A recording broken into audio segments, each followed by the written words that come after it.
This is Where We Live. I'm Lucy Nalpathanchel. Looking for a new podcast with a Connecticut connection? We'll learn about a crime podcast produced by New London's newspaper, The Day. Reporter Karen Florin and Carlos Virgen will join us to talk about the podcast called Case Unsolved. That's later. Also, Connecticut state parks are busy already with the start of summer just a couple of weeks away, but not all of the state parks are open. We'll get an update on recovery efforts inside Sleeping Giant State Park. We'll also hear from Hamden's mayor. Now, Sleeping Giant closed after severe storms in May caused widespread damage in the park and also in the town. First, last week, a pair of high-profile deaths shocked many. Designer Kate Spade and Anthony Bourdain, TV host, chef, and author, have both died by suicide. Have you lost someone to suicide? Do you think more needs to be done to combat stigma surrounding suicide? You can join the conversation, 860-275-7266. Find us on Facebook and Twitter at Where We Live. Now, the deaths of Spade and Bourdain come as the federal government has released new numbers on suicides in the U.S., and the trends are not looking good. Joining us now for more is Dr. Jill Harkavy-Friedman. She's Vice President of Research at the American Foundation for Suicide Prevention. She's also a clinician. Dr. Harkavy-Friedman, welcome to the show. Hi, Lucy. Thank you for having me. Before we begin, I do want to mention, and we've done shows on this in the past, there is a national suicide prevention hotline. That number is 1-800-273-TALK. There's a crisis text line. You can text TALK to 741-741. And in Connecticut, you can always call 211. So, Jill, I wanted to dive into this report from the CDC where it's found that suicide rates have increased in nearly every state from 1999 through 2016, up more than 30% in half of the states since 1999. What's your reaction to the numbers? Well, I think the numbers are a call to action. It's actually been a gradual increase of suicide rate, and really what we want to see is a decrease in suicide rate. So I think it highlights that suicide is a national problem, and unless we do something about it, we are going to keep seeing things climb. But we believe that we can bring that curve down, and we know that suicide can be prevented. In 2016 alone, 45,000 Americans died by suicide. What are some of the reasons behind this increase from your organization's standpoint, Jill? Well, we know, first of all, that suicide is complex. There's no one thing that causes it. We know that mental health conditions are often involved, but most people with mental health conditions do not die by suicide. So there are other lifetime factors that contribute as well as recent stress. And it's really important for us to focus on getting access to mental health care, early identification, and limiting access to lethal means. Those are three things we can do right away to try to bring down the rate of suicide. When we look at the years surveyed again between 1999 through 2016, part of those years was during the recession. When we look at how these numbers can change, how there are cycles, is that also something when we look at when the economy dips, people lose their jobs, you see numbers like this spike? So we do see a mild increase related to things like recessions and unemployment. Again, it's not the recession itself. Most people are not taking their lives. But what happens is that those people who have risk factors may be triggered by losing their job. Also, remember, when you lose your job, you lose your health care sometimes. So that if you have a mental health condition that you're taking care of, or a physical health condition or pain, and you lose those health care coverage, that could also trigger suicide. So again, many people lost their jobs. I think it was 4.8 million people lost their jobs. Most people, were able to get through it. But those people that have other factors like a history of mental health condition, family history, traumatic brain injury, physical illness, pain, those can make you a little bit more vulnerable when a stress happens. And when you're in that stress, your brain and your system can change so that you're much less flexible and much less able to problem solve and make decisions. We're emphasizing the numbers, but again, there are people behind these numbers. What do we know about the demographics, Jill, and the people who are dying by suicide in this country? Who are they? Well, it's interesting. Just to start, we know that suicide cuts across all demographics. There's no demographic untouched. However, if we were to look at where the most suicides occur and for whom, it's mostly for males, middle-aged, white males in particular, but we've seen an increase in middle-aged females as well. That's where the largest increase has been through these past few years. When we look at the demographics again, so I understand when we look at the number of suicide deaths, 77% were white men? Yep, 77% were white men, and 51% of suicides are by firearms. And so there are two things we can do with that. One is to reach out to white men and learn more about what is leading them to suicide, and that's why we need things like the National Violent Death Reporting System, where the CDC got its data from. The National Violent Death Reporting System, or NVDRS, collects data from the police records, from the hospital records, and the coroner records. And so that's why their information is a little bit different from what we know from research about suicide. And if you think about it, in the CDC report, most people were not reported to have a mental health condition. And what we know from interviewing family members and friends is that 90% of people who die by suicide have a mental health condition. So that discrepancy is a warning that we need to increase mental health awareness, and we need to increase access to care, health care in general. On the phone with me is Dr. Jill Harkavy-Friedman, Vice President of Research at the American Foundation for Suicide Prevention. She's also a clinician as we look at the latest study from the CDC that finds suicide rates in our country. They have risen in nearly every state. You can join the conversation, 860-275-7266. Find us on Facebook and Twitter at Where We Live. I wanted to go back, Jill. You mentioned that there are also has been a significant increase in the number of middle-aged women who die by suicide. I reference the death of designer Kate Spade last week. When we look at women, what drives them to suicide? Well, it's interesting. Many things that drive anybody to suicide are the same. And we have been studying people, not women and men, but everybody together. And I think that these data and recent deaths highlight the need to study everybody, but then also break it down by factors like gender and sexual orientation and even unemployment and work. So what we know about women is that more women are dying by suicide than previously, but the culture around being a woman and being in the workforce middle age has changed through the years. I think we need to learn more about that. We also, there's been a lot of work talking about whether or not, for instance, the issue of hormone replacement for menopausal women. We don't know the impact of that. We don't know how to treat depression among women. We don't really know what is driving it yet, but I do believe with research we're going to figure that out. You've mentioned the importance of research. The federal government, are they doing enough to study the causes behind the suicide rate increasing nationwide? And in terms of when we look at treatment, medication is just one option.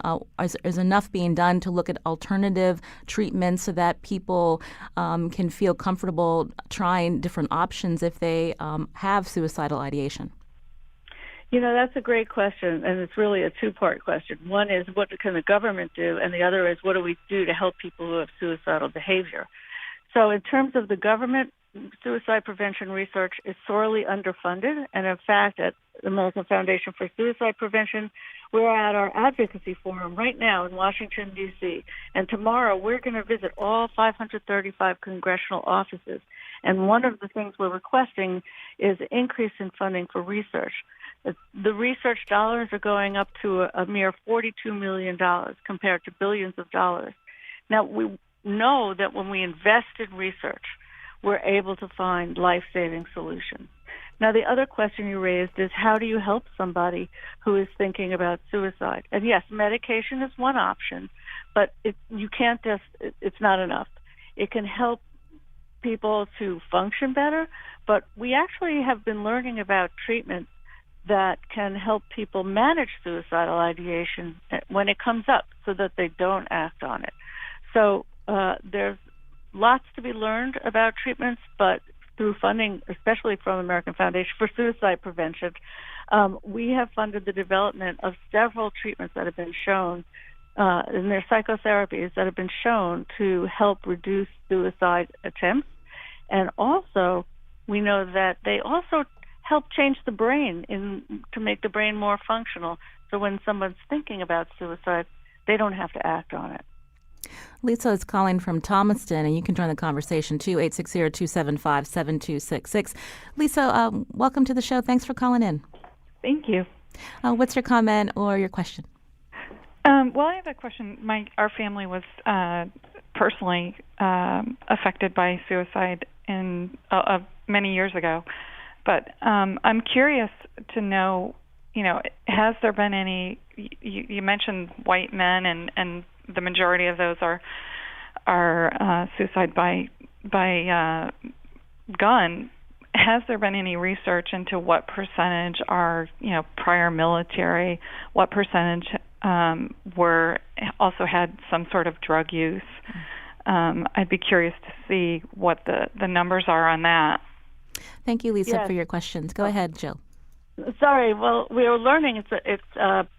We're working on a system to track prior military history, and so one of the ways is the VA is working with the Department of Defense to try and have more integrated and continuous identification. But what we know so far is that about 18% of suicides are by military veterans. You mentioned drug use, and that's a big factor too. Studies have shown that about almost 30% of people who die by suicide are intoxicated with alcohol at the time of their death. That's a third of suicides. It's probably one of the few things that accounts for so many people dying by suicide. And so substance use, whether alcohol, now we have problems with opioids, certainly is related to suicidal behavior. Jill, we've focused on suicide prevention and awareness on a previous show, and we wanted to tweet out a link to that show. We interviewed a woman who lost a family member to suicide. You can find that link on Twitter by searching @WhereWeLive. But I guess my next question for you is, each time there are high-profile suicide deaths, this conversation happens nationwide. Coincidentally, the two deaths of Kate Spade and Anthony Bourdain happened the same week that the CDC released this report looking at suicides increasing nationwide. But I'm curious, what are the best ways to talk about suicide when we are members of the media? And, how do we raise awareness as a nation to this problem? Well, media can play a tremendous role in suicide prevention by talking about stories of survival, talking about stories of resistance, and talking about suicide in a safe way where people can associate with the positive aspects of taking care of yourself. And if you're struggling or really in pain, because that's what happens with people who are suicidal, to encourage people to reach out for help, to let them know where to reach out for help. But also when people are in pain, they're not always able to reach out for help. So the media can work in helping family members to know how to identify when somebody may be at risk and give them tips on what they can do. When the media reports about just the suicide and includes issues around method, most people will be fine, but the person who's at immediate risk can say, hey, that's just like me. And then that might spur them on to act on something they might not otherwise have acted on. So media, positive stories of resilience and survival can make a huge difference because we do know most people who have been suicidal actually go on to engage in life. They do not die by suicide. Jill, I wanted to, before we head to break, I did want to ask you, for our listeners who may, there is that National Suicide Prevention Hotline. If they feel that they need to talk to someone, it's 1-800-273-TALK. But if you know someone, whether it's a friend or a relative, and you worry about them taking their own life, what should they do? Because we've heard anecdotally some worry that if they mention, "Are you feeling suicidal?" that could maybe spur them on to action quicker. I mean, what is the best way to help somebody if they know they're in crisis at the moment? So that's a great question, and we know from research that if you ask somebody about suicide and use the words, "Are you thinking of suicide? Are you thinking of taking your life?" you will not make them suicidal, because if they are, they are. And also, it's a complex process. But asking about, "How are you? What's going on? Are you thinking of killing yourself? I'm worried about you and I care about you," can make a big difference. And it actually has a positive effect of reducing suicide risk, just merely asking and listening. Dr. Jill Harkavy-Friedman, again, is Vice President of Research at the American Foundation for Suicide Prevention. Jill, thank you so much for joining us today. Thank you for having me. This is Where We Live. I'm Lucy Nalpathanchel. Coming up, we're going to switch gears and get an update on the status of a beloved state park after severe storms caused devastating damage to Sleeping Giant in Hamden, also to the town of Hamden. More after the break, and you can join us too, 860-275-7266.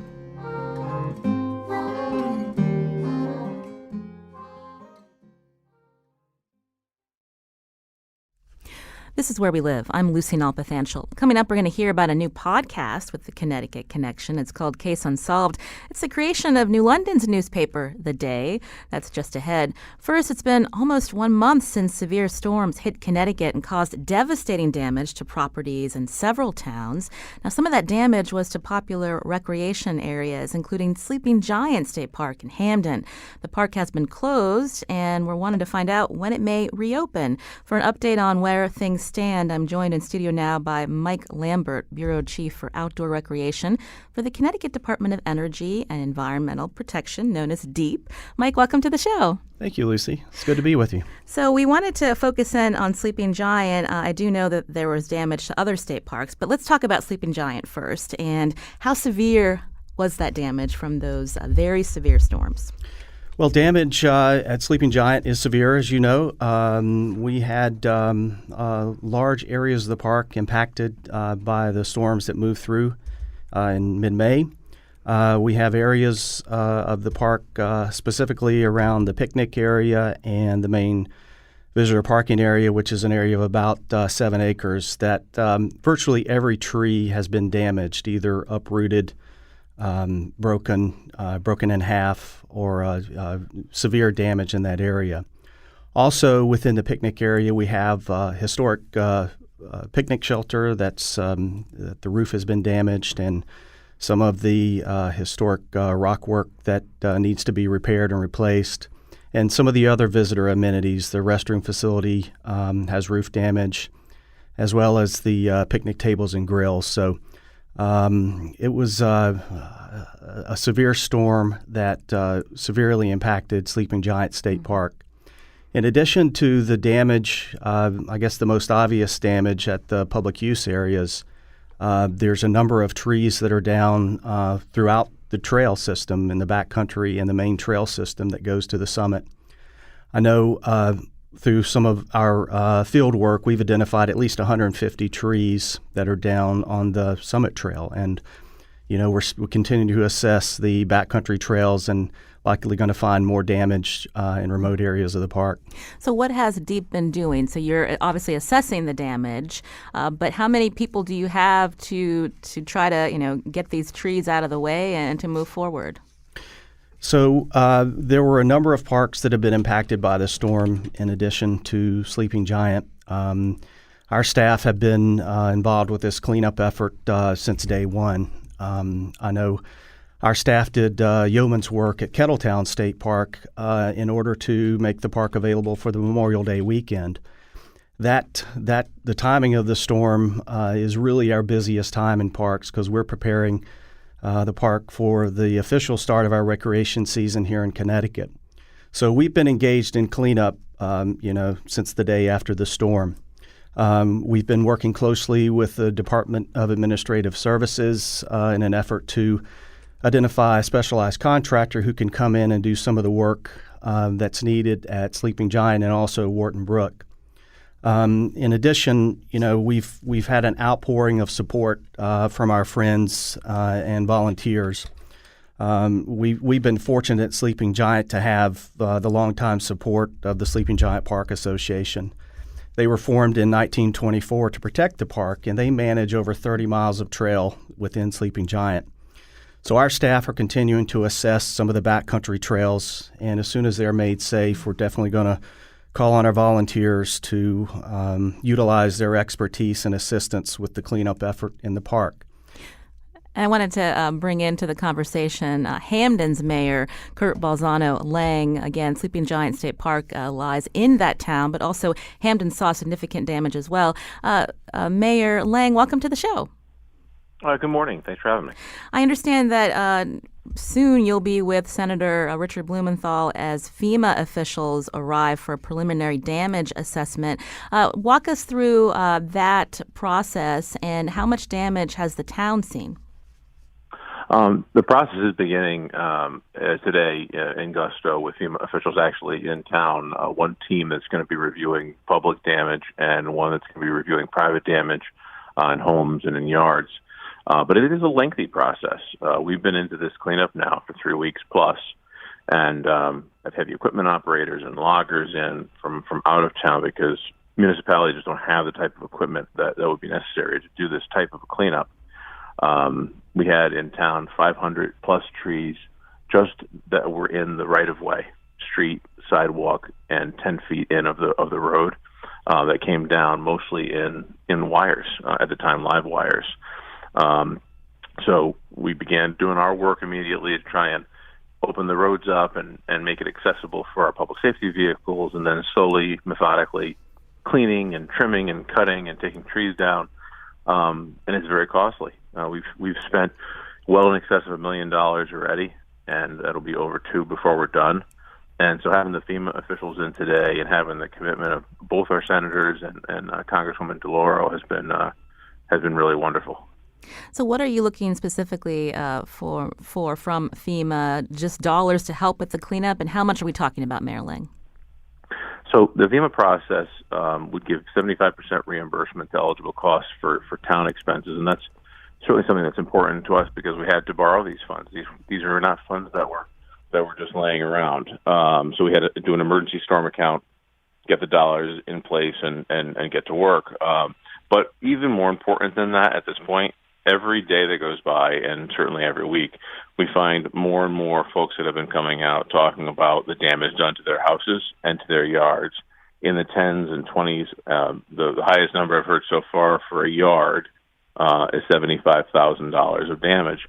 And we're hoping that the FEMA reimbursement process can help the homeowners, not only with the homes, because most, or at least a good portion of that damage is covered through insurance, but if you have 20, 25 trees down and a damaged septic system that may or may not be covered by insurance, you need some help.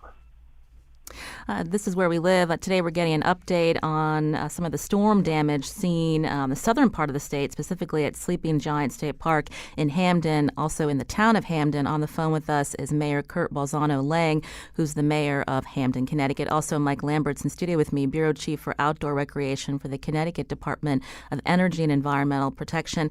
Mike, in terms of the FEMA officials coming in today, again, for this preliminary damage assessment, how hopeful are you that the state could receive money to help with the cleanup efforts, and how soon could that money come if approved? Do we know?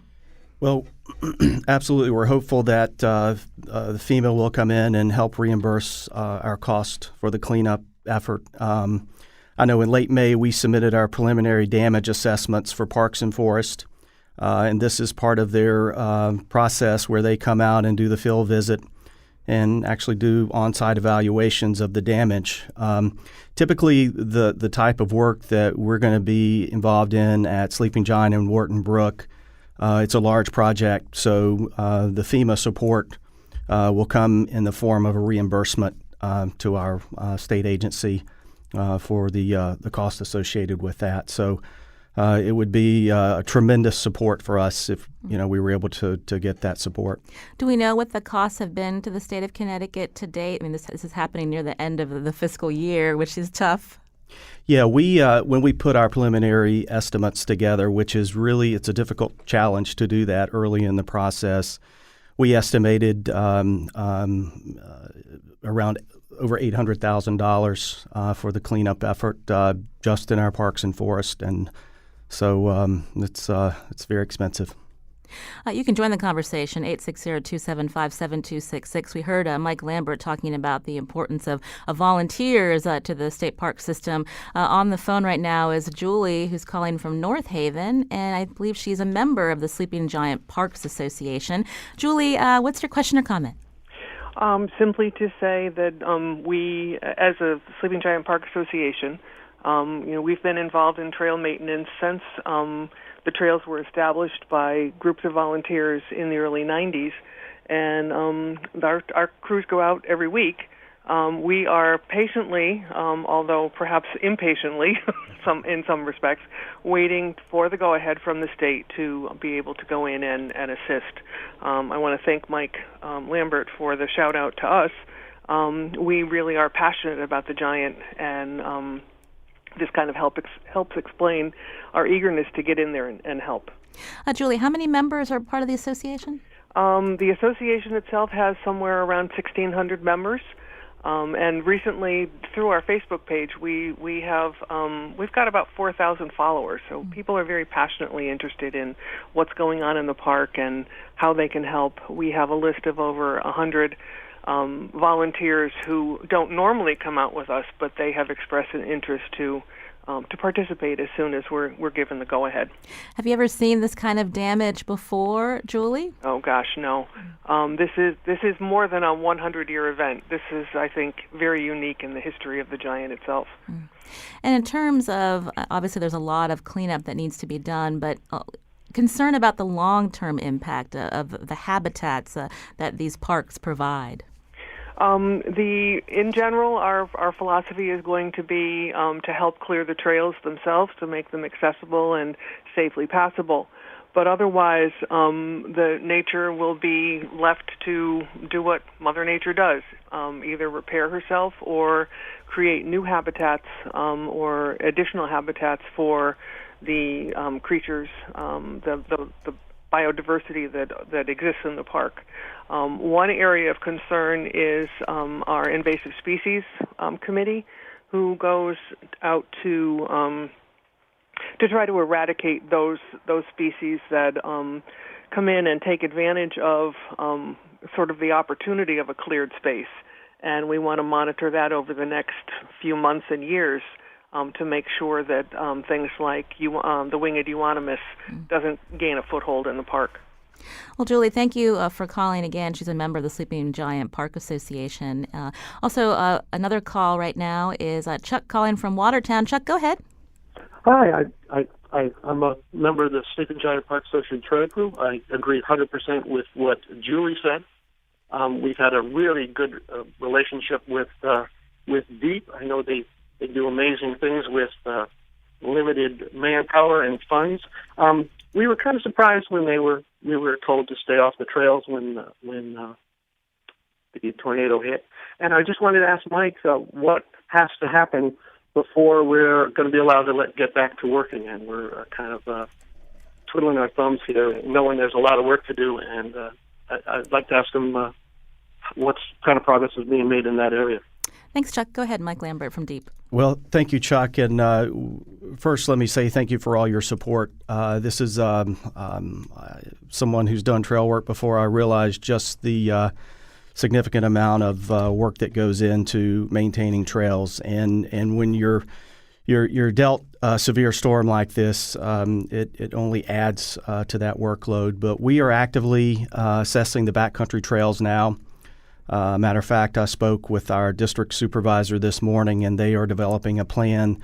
They have gone out and assessed some of the backcountry trails, ensuring that they are safe to get volunteers on them. And so they're actively developing a plan, and will be in touch with the Sleeping Giant Park Association, and hopefully this will be a concerted effort. Our hope is that we have a contractor on the ground in the coming weeks who can assist with some of the major cleanup in some of the visitor use areas.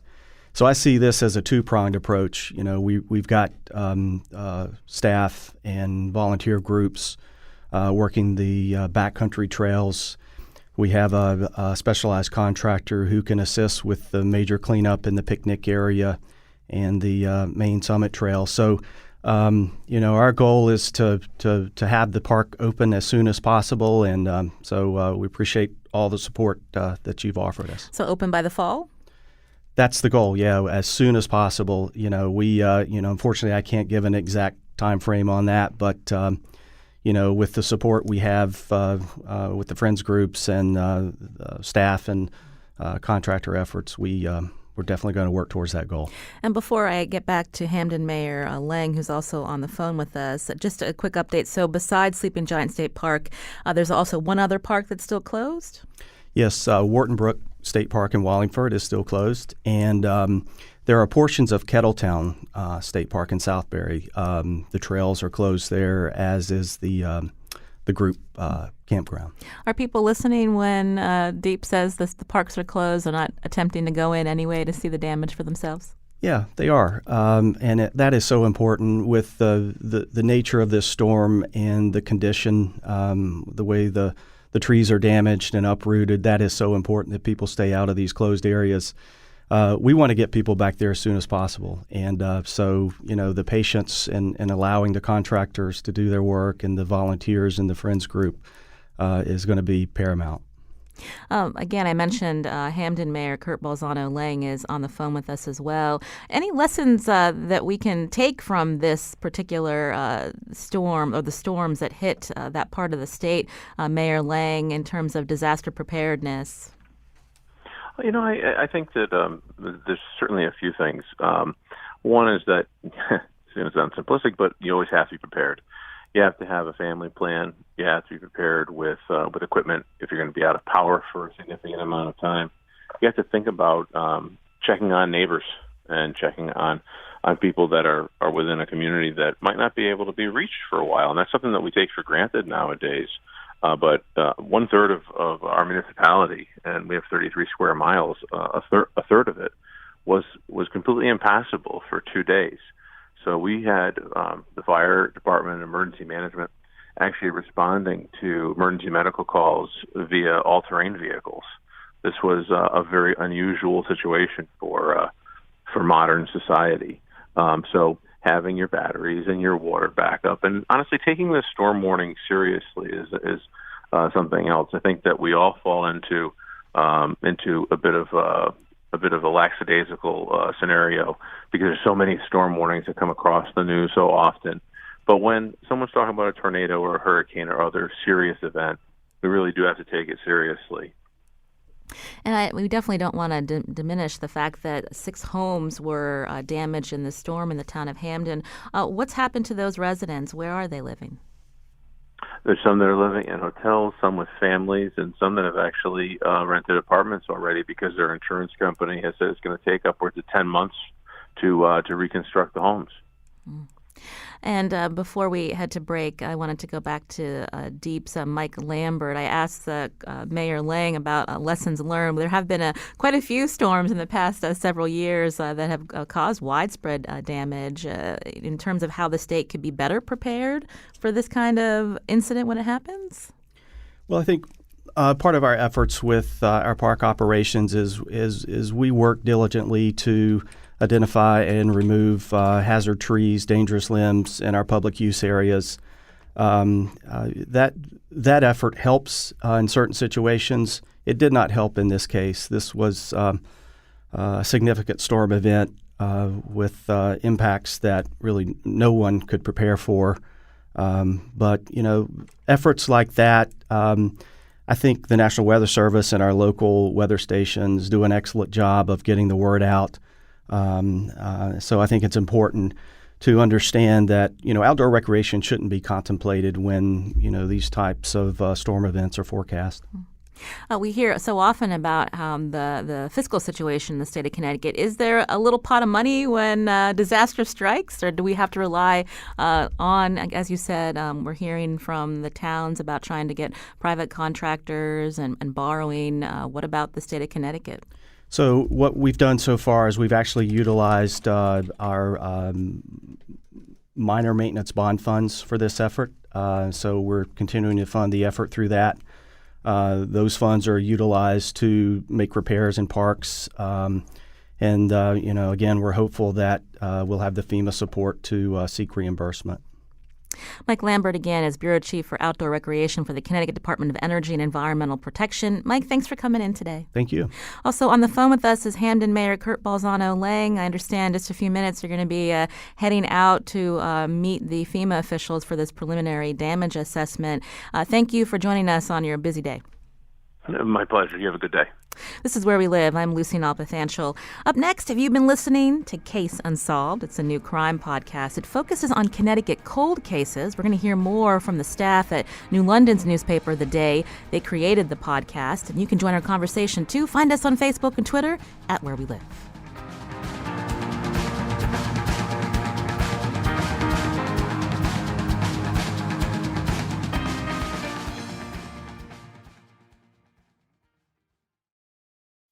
This is Where We Live. I'm Lucy Nalpathanchel. Coming up tomorrow, the Affordable Care Act's protections for people with pre-existing conditions is one of the most important provisions in the law, but it may be in jeopardy after a decision by the Department of Justice. We'll find out more about that tomorrow on Where We Live.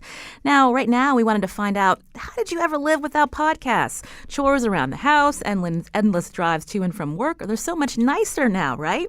Well, just when you thought you couldn't add another podcast to your playlist, we wanted to draw your attention to a new crime podcast produced by New London's newspaper, The Day.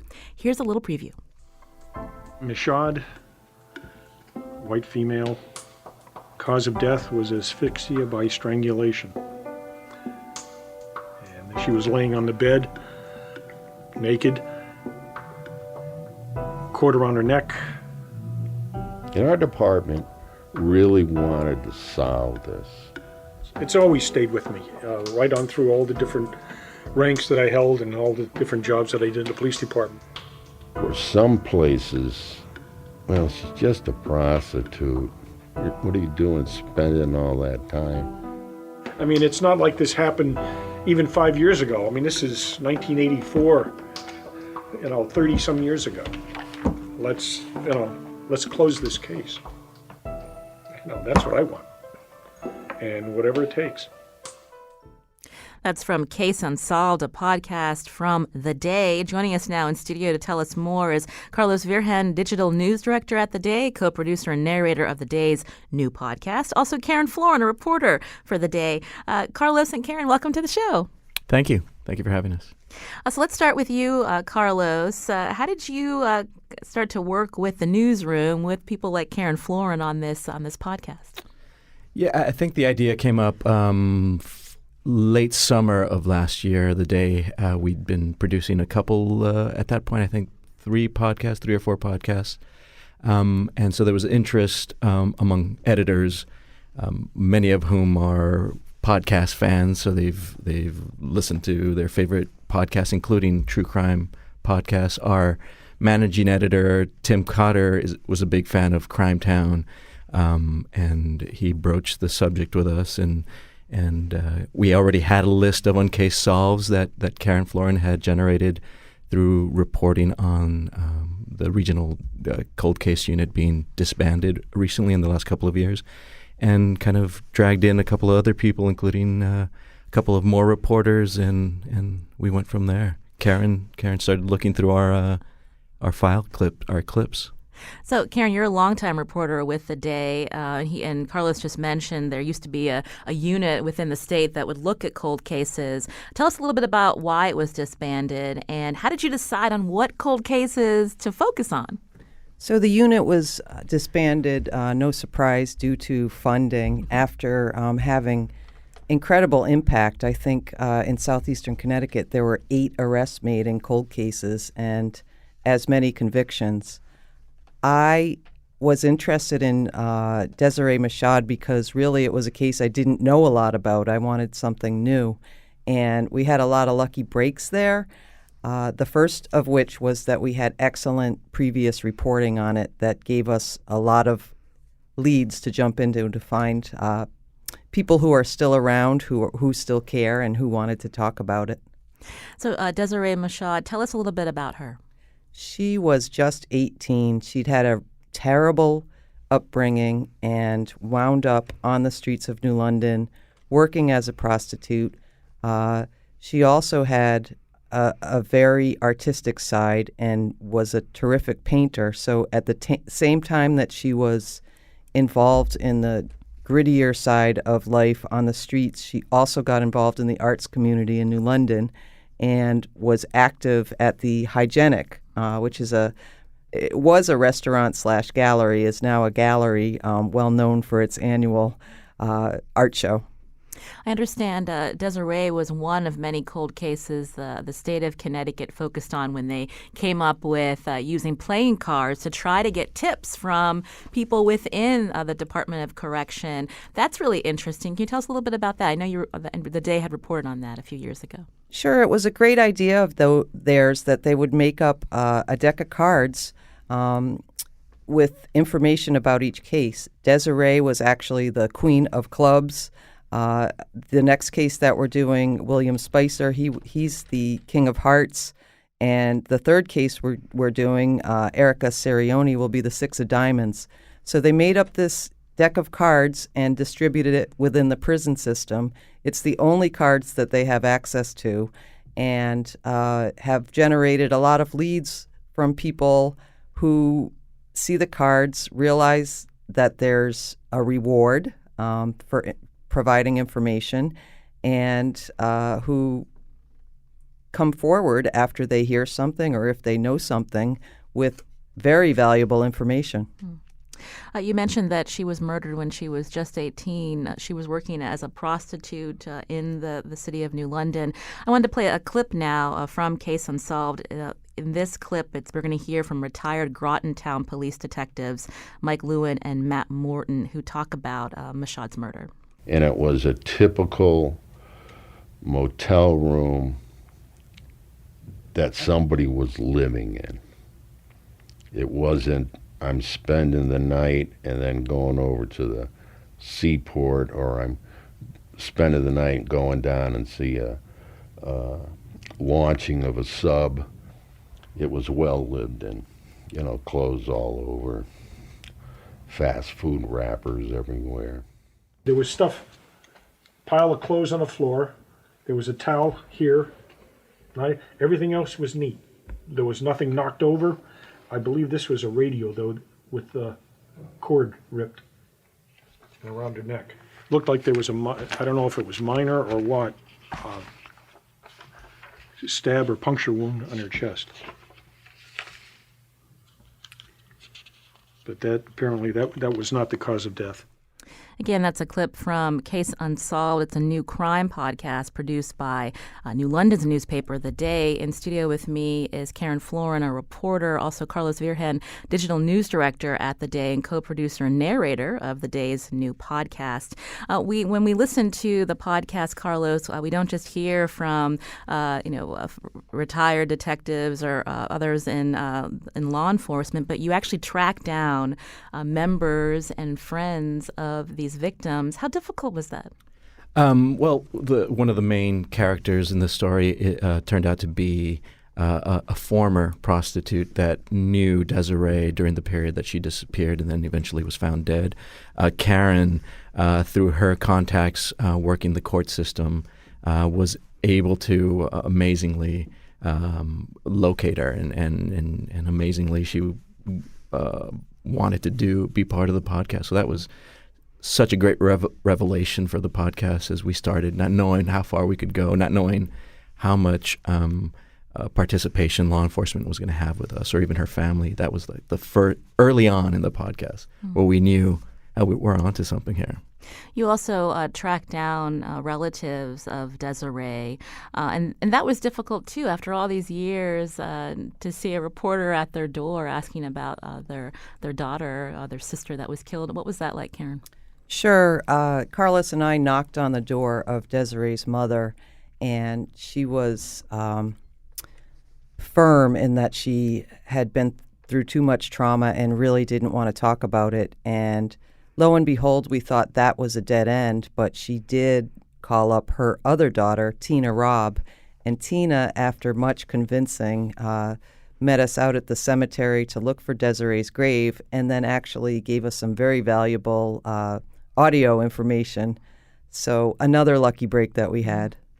Carlos, what's the point again of this podcast? Is it to generate tips that these crimes could become solved one day, or is it to focus on the story of people like Desiree who've been forgotten? Right. I think that our goal from the beginning was to retell the story of these lives, and hopefully reach a new audience, reach people outside of our readership. And, some of the Desiree case is from 85. So unless you were around in 85 and you've been a subscriber to The Day, you most likely are not familiar with Desiree's case.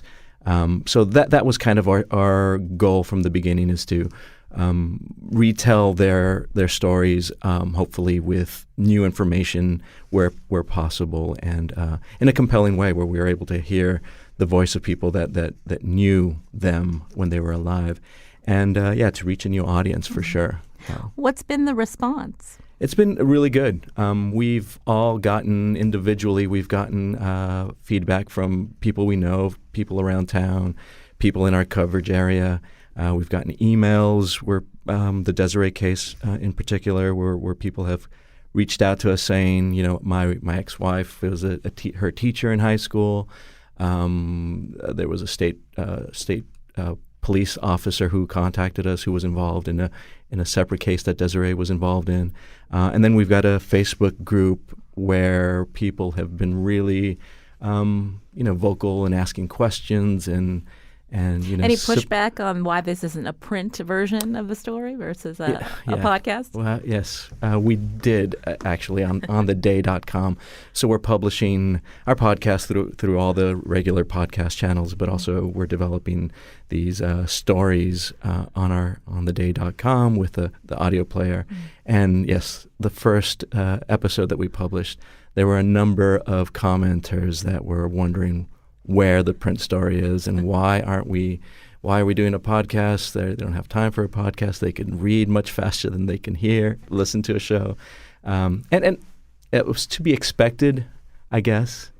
Some of our readership, especially our commenters, are a certain demographic and a certain disposition, I think. Well, you may get some love from public radio listeners. Yeah, they appreciate the podcast. Yeah, I'm sure. Thank you. So this week, the fourth episode is going to roll out. What's your next focus? We heard about Desiree.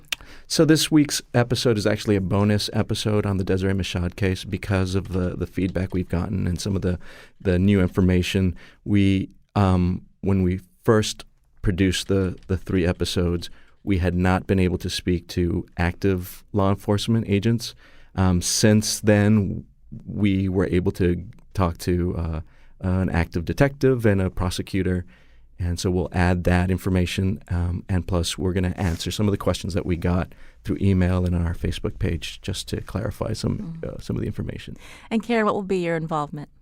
So I'll be answering questions, and just last week we went out and did those interviews with the detective and the prosecutor. So if I can add any depth to that, I will do my best. Well, hopefully we've piqued our listeners' interest again to this new crime podcast. I found myself drawn into Desiree's story. Yeah. So thank you so much for joining us today to tell us about it. Carlos Virgen, Digital News Director at The Day, co-producer and narrator of The Day's new podcast. Also, Karen Florin, reporter for The Day. Good to see both of you. Thank you. Thanks, Lucy. Today's show produced by Lydia Brown. Special thanks to Kyone Wolf and Carmen Baskoff. Learn more about our show at WNPR.org/where we live. You can download the podcast, too. I'm Lucy Nalpathanchel. As always, thanks for listening.